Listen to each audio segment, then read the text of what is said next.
just eyes, right? I just want to thank Wendy. Thank you so much for having me. This is my third year with the Oakville Film Festival, and this month is especially important. We have Women's Day this month. So this month we celebrate women's films and celebrating women and their achievements. I'd like to thank our sponsor and community partners, Zerkova Vodka. Thank you for that delicious Canadian Irish inspired cocktail. It was a maple mint vodka spritzer. And thank you to Catherine Zalinga, an Oakville resident, who put that together for us. Thank you to the United Way, Halton and Hamilton Women Unity. And thank you to EY. You guys are incredible for supporting our festival and all the things that we do here. Now, to introduce our two guests, we have Philippe Falardeau, the screenwriter and director, and we have Joanna Rakoff, the writer of My Salinger Year. Thank you so much for being here, guys. I know we can't have applause, but silent applause for you. Thank you for being here. Hi, thank you for having us. All right, so first off, where are we in the world? So Philippe, you are in Quebec, or is that where you are? Yes, right now? Absolutely, I'm in Montreal. Excellent. So you're feeling the kind of spring in the air? Yes, absolutely. That was great. Exciting. More to come. Yeah. And Joanna, where are you right now? I'm in Cambridge, Massachusetts. Okay. How's the weather there? It's the same. We had a couple of days where it was not freezing and everyone was like putting on bathing suits.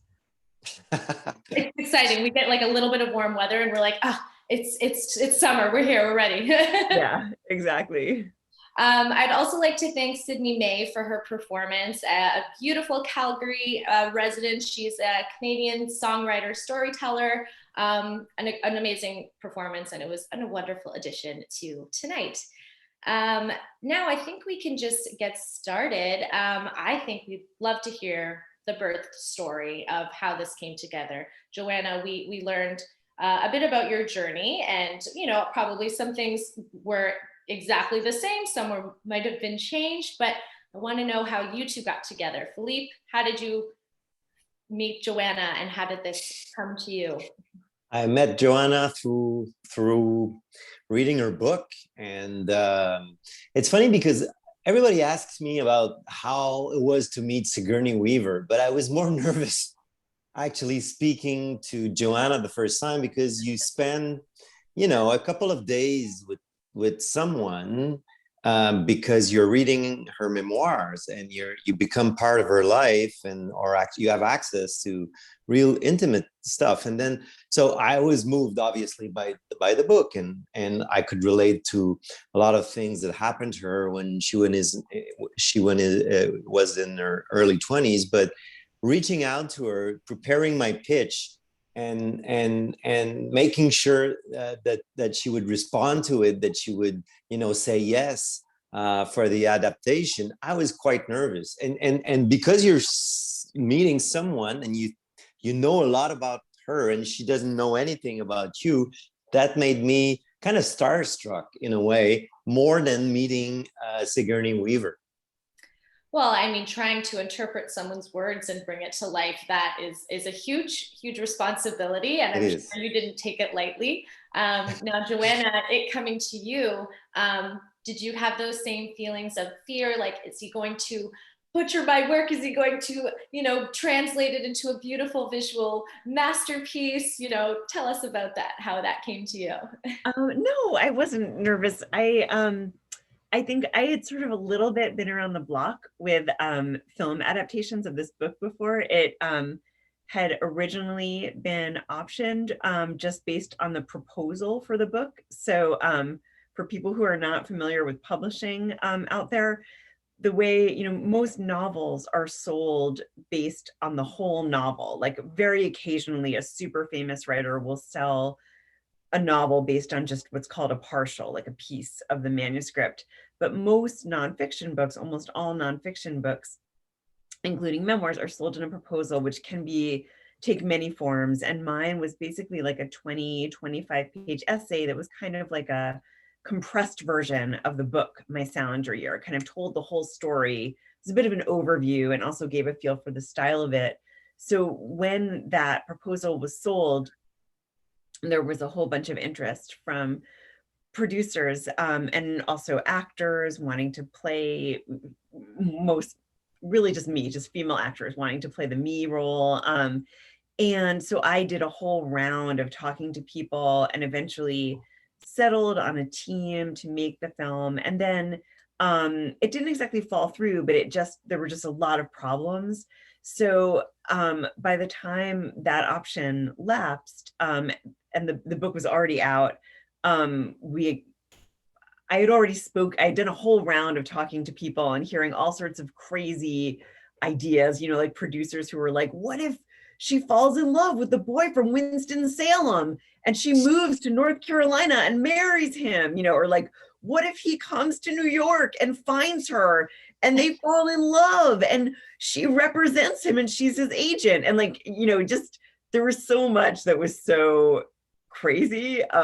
So I was really not nervous, this second round of trying to sort of match the book with someone to develop it into a film. I wasn't super nervous. And when I was talking to Philippe, I was talking to like a whole world of people who were really different from him, who were more sort of standard Hollywood producers, no other writer directors. And from the start, even before I met him, my agent said to me, he's different from everyone else, but I think he's probably going to be the right choice. And she was like, I just have a good feeling about it. She had seen just one of his films and loved it and felt like it showed a kind of real ability to kind of portray kind of nuanced emotion and nuanced stories on screen. And she also just really liked the idea of my going with a writer director rather than a production company or like a big studio. And so I was prepared to like him. And I had seen a couple of his films by the time I met him, and I was prepared to have him sort of really get me in the book and have good ideas. And that is in fact what happened. So. And it was an excellent pairing, a wonderful match. Philippe, did you know what you were up against? All those competitors No. that fight for that? No, if I had known, I tend to back off because it's so difficult to just create something that's genuine and sincere. It's not I'm not in a contact sport. I don't want to, go get the puck in the corner and have to hit someone to get the puck. It's not that. And had I known, I probably would have been very, very nervous. But no, I just phoned her, did a pitch on the phone, and then a second pitch when I met her in Boston. And by that time, I think we had clicked. I mean, it was just fun to be together and to talk. And like fast forward to the actual work, I think we made a very good team because I had needed Joanna for sure for so many little details, the level of language, but also to expand the ideas I had that were not necessarily in the book, but inspired by either a reflection the character has or a dialogue. And then I would come up with this idea. Could this happen, Joanna? Would it be possible? And she would think about it, and she would either say yes, or it actually happened in this way, and then we would start working together like that. So it became a very fruitful working relationship down the road. Now, seeing your life come to life like that, Joanna, that must have been such a cool experience. It's like painting a picture of your life in a way, but it's not you, and it's tweaked a little. But I mean, that experience, tell us about that. Yeah, I mean, as Philippe said, we worked together really closely, and that was, of course, one of the reasons that I was excited to have him adapt the book, because he made it clear from the start that he, did not want to kind of like turn my life into something completely else.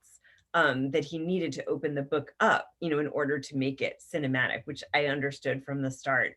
but that he wasn't going to sort of like have this be a travesty, you know, or just sort of like trounce upon my, you know, my actual life. So, or my words, you know, or the book. And so eventually I, during the shoot, went to Montreal for a few days. And it was really unlike any other experience I've had in my life. It was so strange. You know, Philippe and his really marvelous set designer and props person had built a replica of my office. And we had worked closely on this too. Like they had sent me lots of photos of vintage phones and typewriters, and I, you know, had kept sort of like drawing layouts of the office for them and that kind of thing. And but I think that Philippe, I could be wrong, but I think that he wanted to, Philippe told me about them building the set. But I think that he wanted to a little bit surprise me because he knew that it would be just crazy for me to see this simulacrum of my office, and it was. And so it was very strange to kind of get off the plane, you know, in Montreal and, you know, put my bags down and run over to this set and see, you know, these two enormous actors saying words that, first of all, you know, I had experienced in my life, but second of all, you know, a lot of the dialogue in the film is from the book. And the scene I walked in on, you know, was a scene that, you know, of course, really happened. And I remember it like it was yesterday.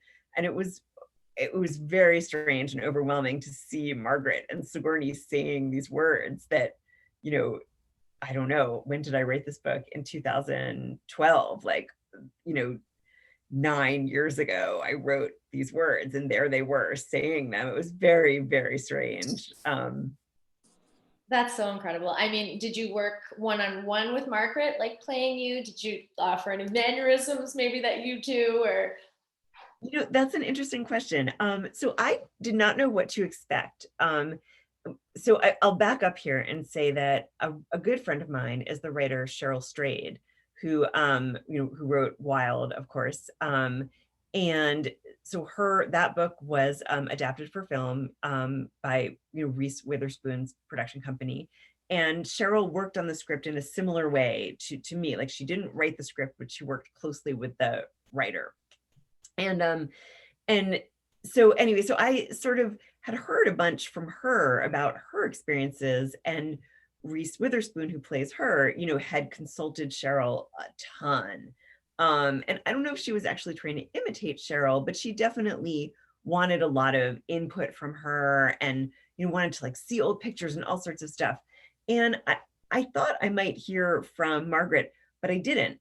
And so I was actually, speaking of nervous, like I was very, very nervous to go to the set because I think I sort of thought that I might hear from her. And when I didn't, I think maybe I thought, you know, she just wants to make this her own. And I don't think she wants me there. I don't think she wants to meet me. You know, it's very strange being a writer. I have a bunch of friends who've had books adapted, often novels. And sometimes, you know, the director and the actors are excited to have you on set, and sometimes they're not. And sometimes you feel kind of like you're intruding. You know, I have one friend who, like actually on set, people thought that she was like an assistant hairdresser and kept like sending her to like get brushes. And I love that. Locked in a closet, and no one could find her, and no one knew, because no one knew who she was, so she wasn't missing. It was an accident. She like wandered in and the door slammed, but no one had any idea, you know. So you just don't know. And but then I got there and Margaret saw me and just really kind of, I'm sure if Philippe remembers, she kind of freaked out. Tears came into her eyes and she said, "Oh my God, you're here. You're here. I can't believe you're here." And she was kind of trembling and, you know, and said, "I've been, you know, living with you inside my head for so long, and now you're actually here. I can't believe you're here." And she kind of grabbed my arms, and she's very, very tall.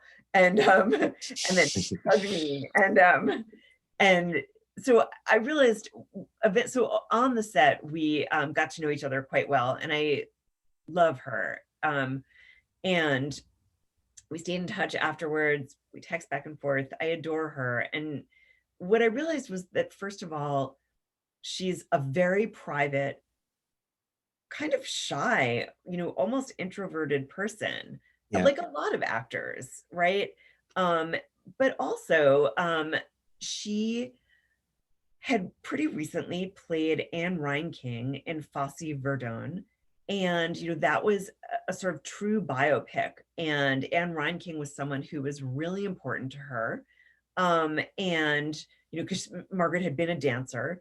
And so for that role, she consulted Anne Reinking, who's now passed away. And like, she really was trying to sort of imitate her and recreate her. And she knew that if she got it wrong, people were going to say, you got it wrong. And so she actually told me that in playing me, she was really excited to just like play this role where she could sort of do kind of whatever she wanted with it. Like she felt like she had to be true to me, but she didn't need to imitate me. And she didn't contact me because she kind of wanted that freedom. But what she did do was, she's a huge reader, and that's part of what attracted her to the role. And she went and read every book that is mentioned in My Salinger Year. And there are a lot of books mentioned in it, some of them quite dense and difficult. And then she went and read a bunch of interviews with me and read books that I mentioned in the interviews. And I've told that she watched some videos of me just to sort of get a feel for who I was. So she didn't work with me, but she did do the work, if that makes sense. Did her own work on you. Yeah, exactly. Well, I'd like to just transition into an audience question. Somebody wants to know the personalities that were shown in the film. Were those real characters? Were some of them just so memorable you had to include? Maybe some that were just maybe birthed? Well, in adapting a book, you can only adapt about 30% of what's in the book. So some characters are composite characters, and I understand that in Joanna's book, some people were already composite characters. So it's composites of composites. But Joanna would be better placed to answer fully the question in terms of who was really at the office. I know the character of you did exist, and that's one of my favorite character, actually. Salinger, of course, and Salinger was something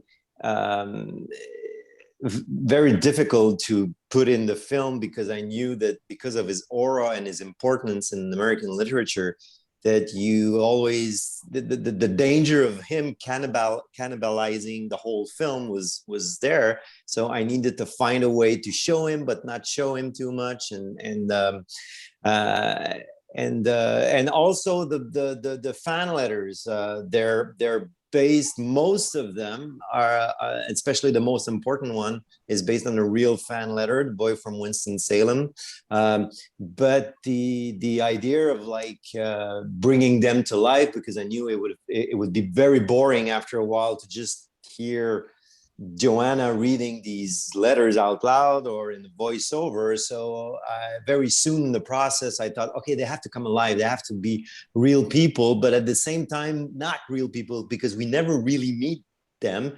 We're in Joanna's head, basically.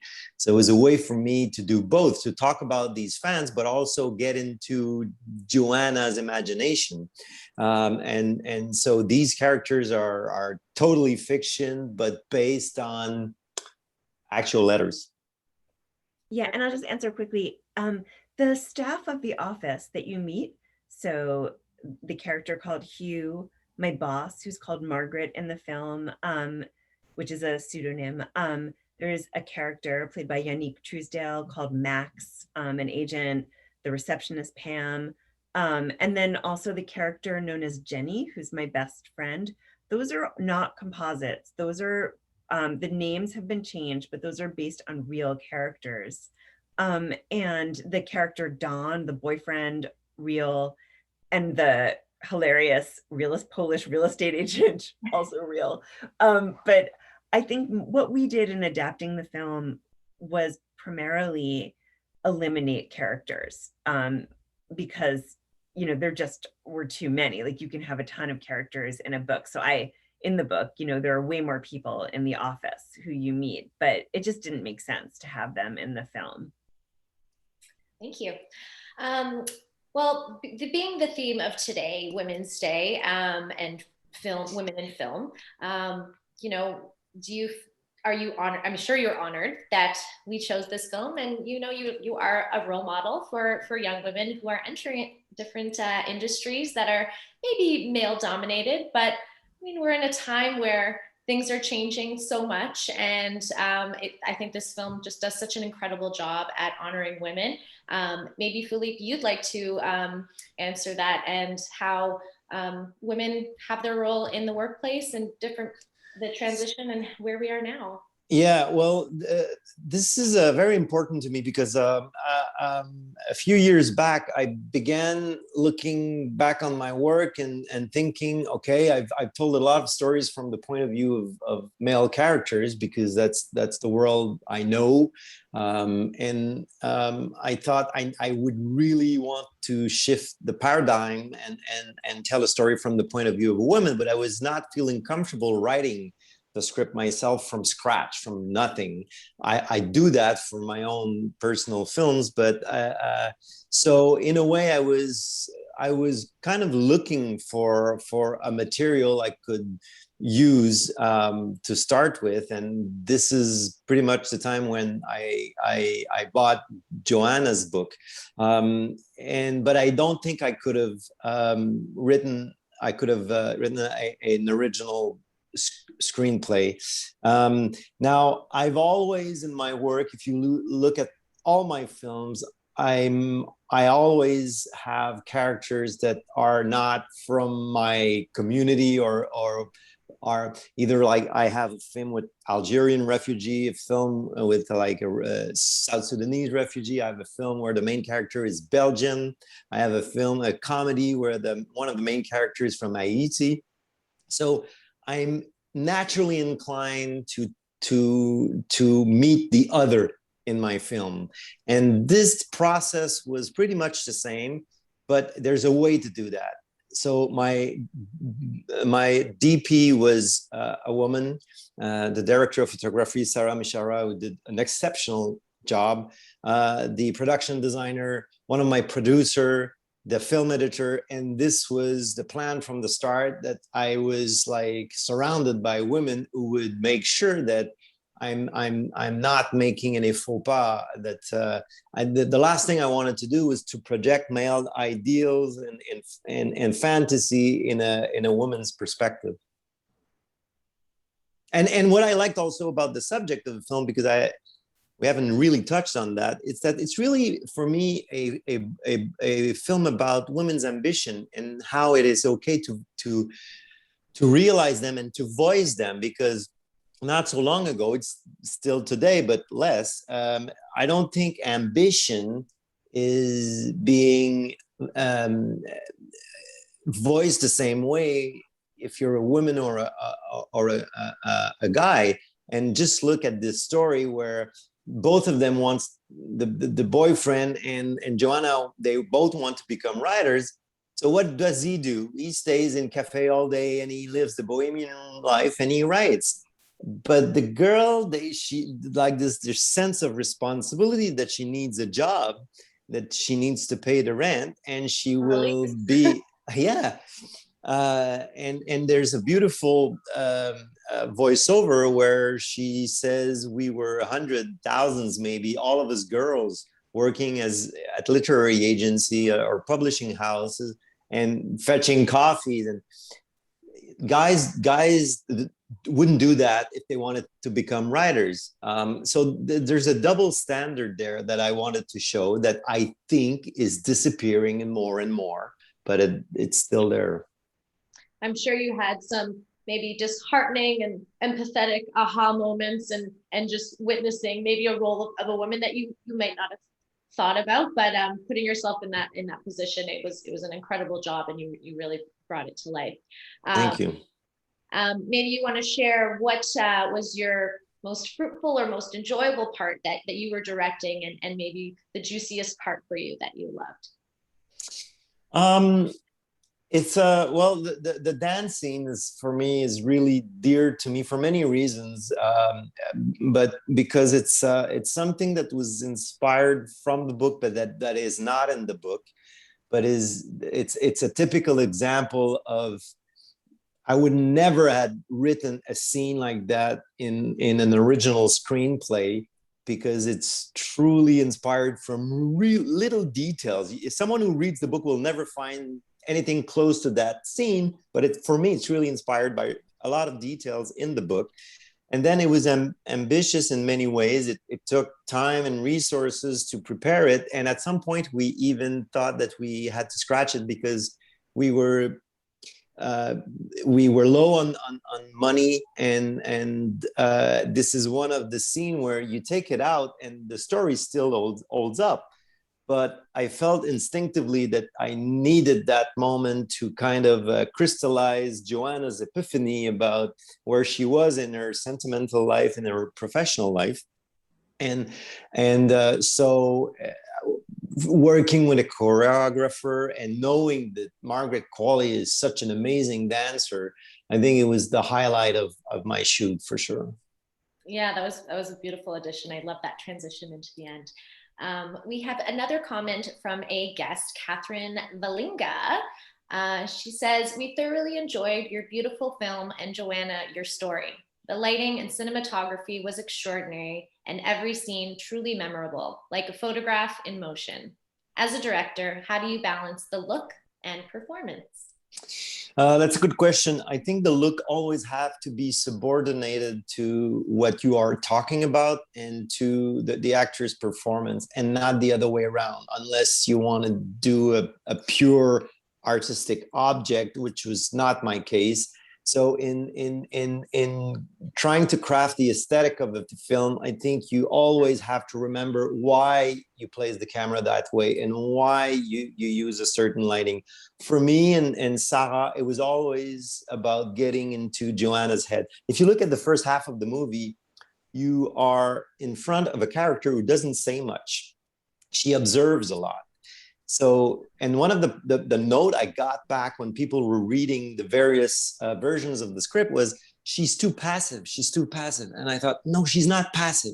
You're not passive when you're observing, when you're learning, when you are reflecting. This is not a passive state for me, but in cinema, it can be considered so. So all the aesthetic for me was about getting close to Joanna, even though she was not talking back a lot in the first half of the movie.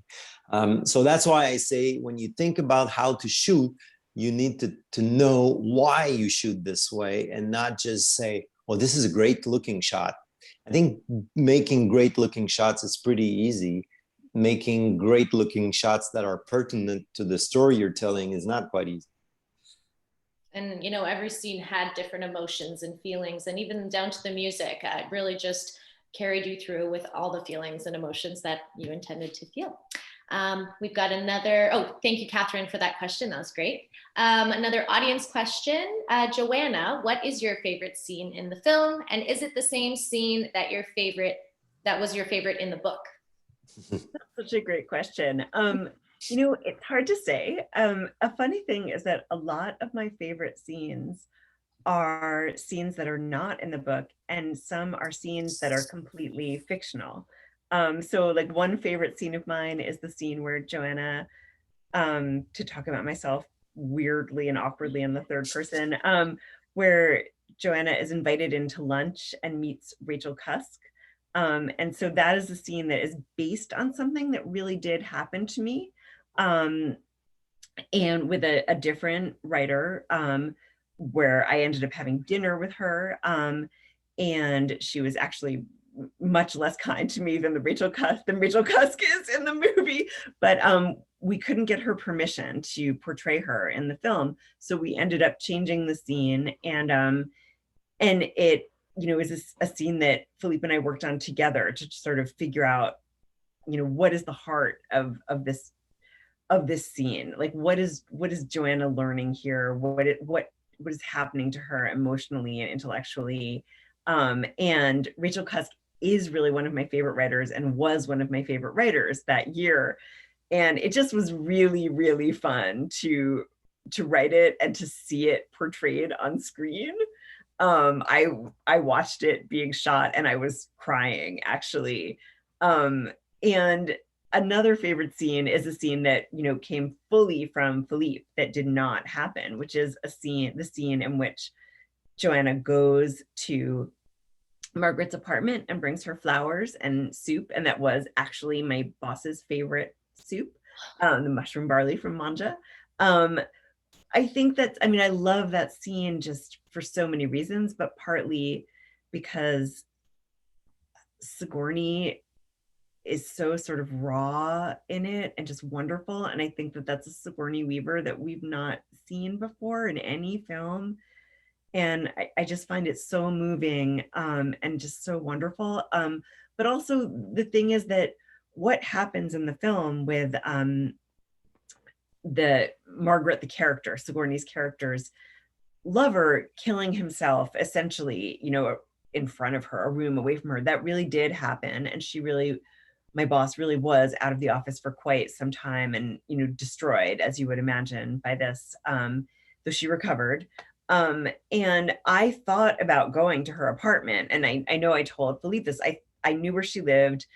Things had to be brought to her. I thought about going and I couldn't decide if I should go, you know, or if it was overstepping, because she was such a sort of cool customer and I never wanted to overstep my boundaries with her. So it was just very wonderful and exciting to kind of see something that I had fantasized about, you know, kind of imagined on screen. So yeah. That leads us into, that was another question, if Daniel was a real character. So it sounds though some parts of him was real. Yes, so Daniel is of course not his actual name.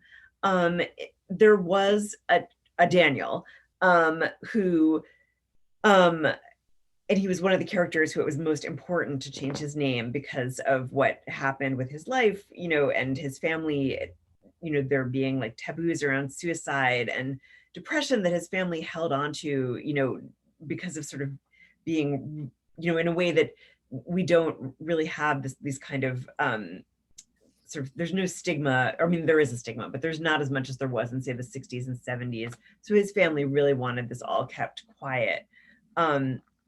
So anyway, there was a Daniel. However, he, in real life, he was a person who his mental illness was much more obvious.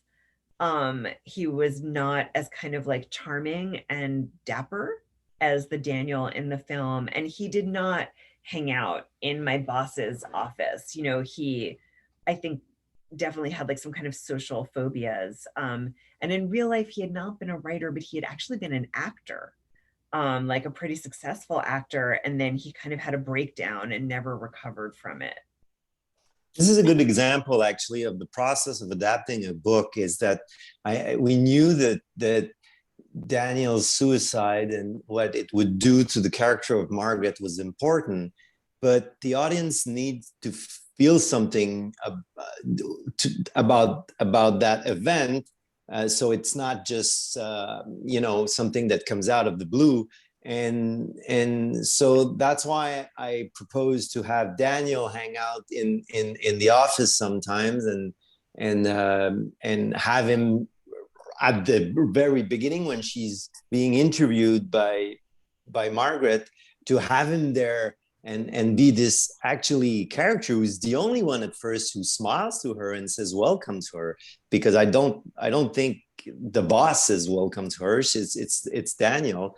So this is an example of how you try to connect the dots in a film. You have to make everything pertinent, even though this doesn't reflect the real Daniel in real life.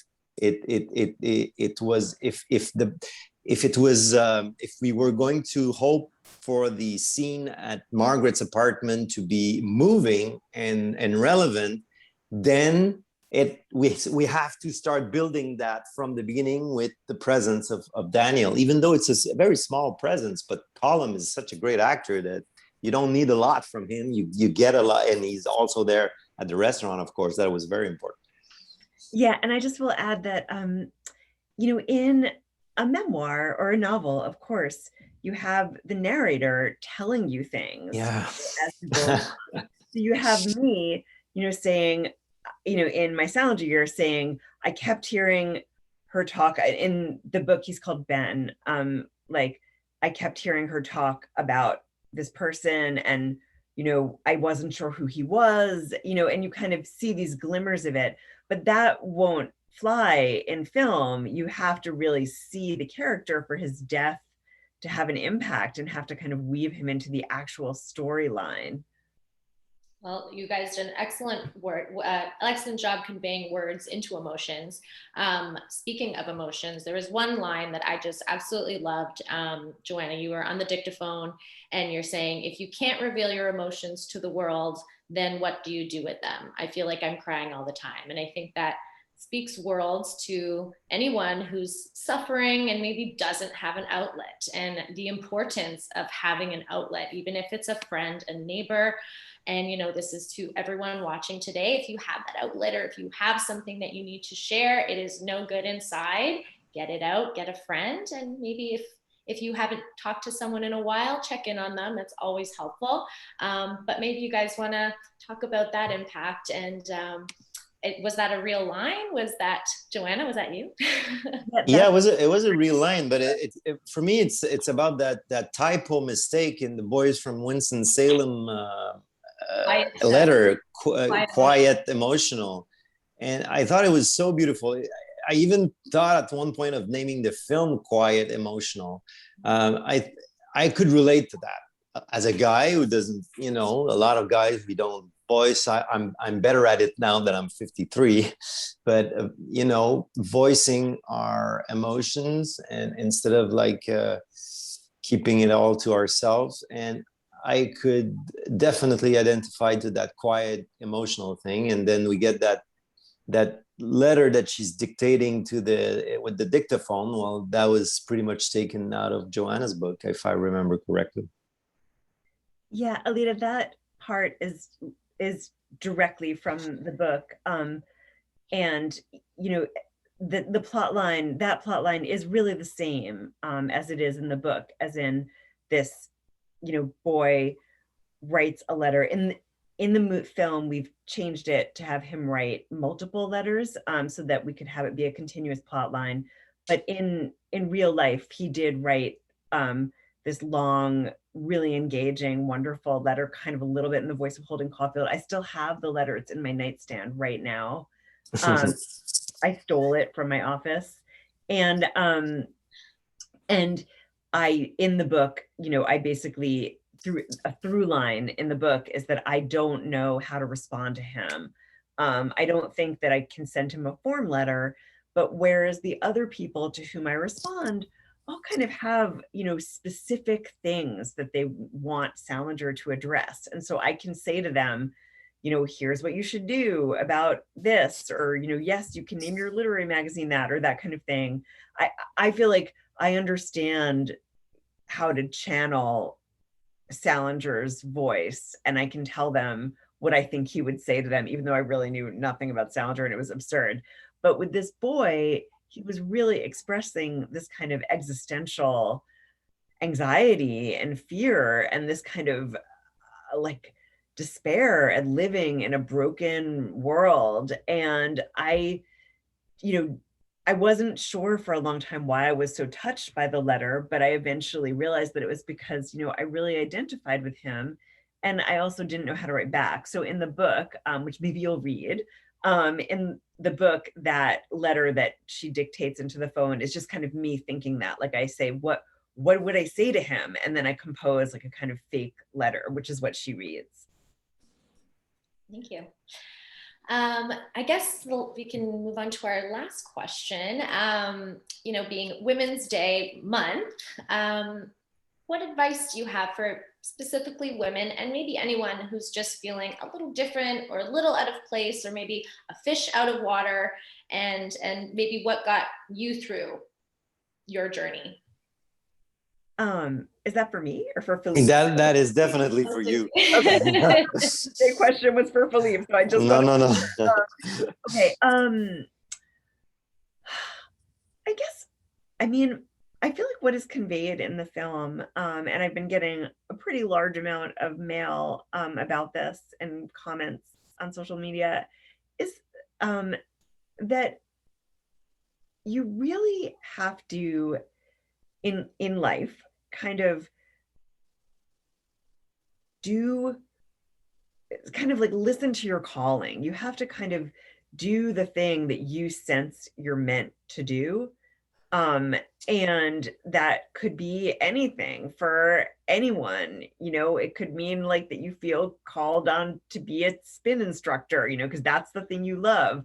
It could mean that you feel like that there's pressure to start a family, but you don't want to have children. It could mean anything. It could mean that you don't feel like you're the gender you were born into. It could mean so many things. But I think what happens in the film is Joanna feels, as I did, this kind of inchoate desire to write. And in real life, I was writing, as she is. You see her sort of writing poems on paper. And in real life, I had just published my first poems and won some prizes.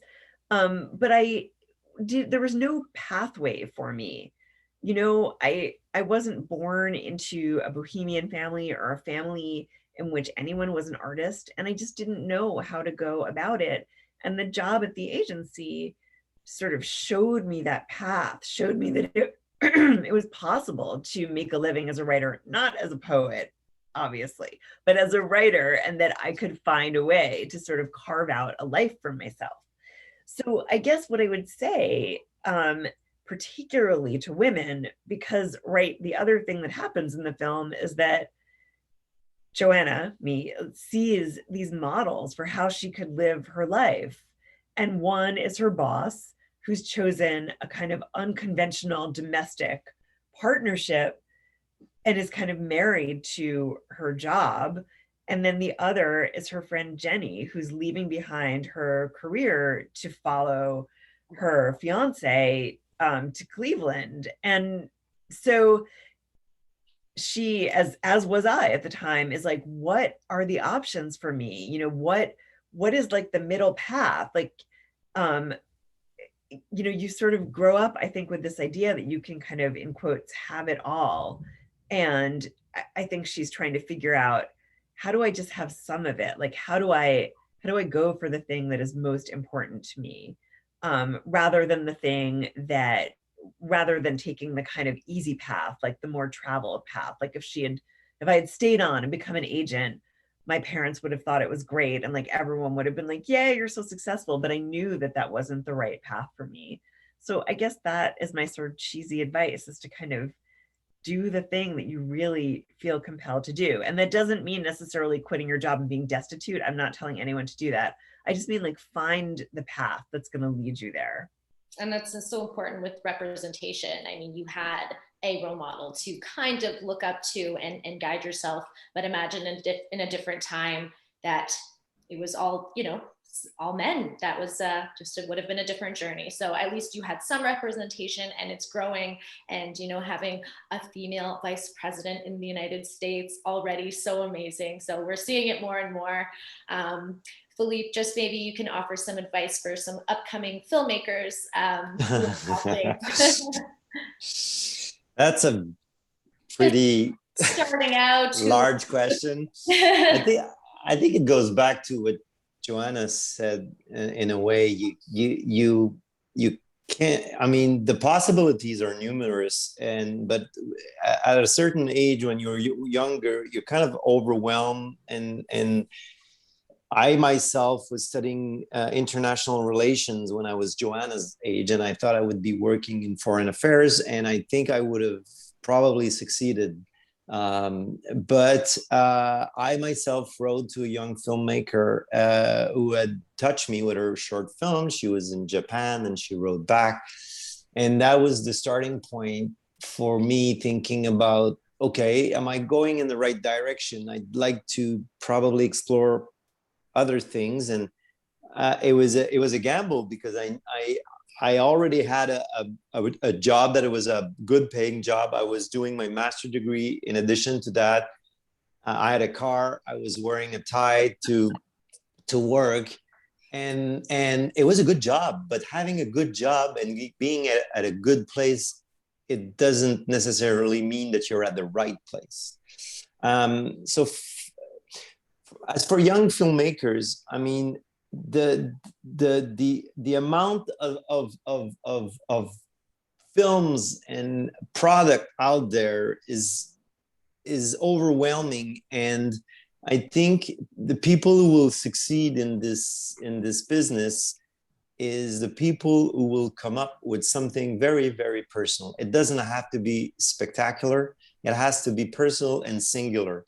I'm not saying that it has to be completely original. I don't think there is one original idea now today, but it has to be conveyed in a very personal way. And like I said, you don't have to impress anyone. But and now that people have close to them means to film and edit, it doesn't cost like $100,000 to do your first film. It can be accessible to most people. So do your first film. Don't ask permission to anyone, and don't wait for the money to do your first short film.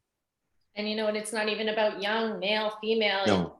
This day and age, you can get started. You can learn on YouTube how to do anything, and it's a wonderful time to live in, minus the mask thing that's going on right now. But it is a wonderful day and age for learning and for technology. And as we transition into it, I mean, we still love our paper books. I mean, I do. But just seeing how the technological world is changing, and I mean, happy to be here. Happy to be here in this time for sure.